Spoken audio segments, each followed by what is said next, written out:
लाहौर के इलाके फतेहगढ़ बाजार में 8 फरवरी को दिन दिहाड़े होने वाली डकैती की फुटेज मंजर आम पर आ गई। डाकू असलहे के जोर पर स्टोर से लूट मार करके बासानी फरार हो गए।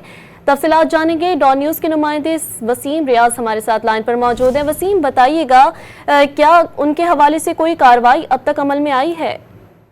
जी देखिए, कानूनी कार्रवाई पुलिस ने शुरू कर दी, लेकिन ताहाल ना तो इन दाखिलों की शनाख्त अमल में लाई जा सकी है, ना ही गिरफ्तारी के लिए पुलिस को इकदाम करती नजर आ रही है। शहर में डकैती चोरी की वारदातों का सिलसिला जारी है, जिसमें पुलिस बेबस नजर आती है। हरबंसपुरा का ये इलाका है फतेहगढ़ बाजार, जहाँ 8 फरवरी को ये डकैती की वारदात हुई, जिसकी सीसीटीवी फुटेज आज जो है वो मंजर यहाँ पर आई। इस फुटेज में देखा जा सकता है कि डाकू इस दुकान में दाखिल होकर अफसरों की जोर पर दुकानदार और वहाँ मौजूद अफराद जो है उनको ये रमाल बना लेते हैं और लूट मार शुरू करते हैं।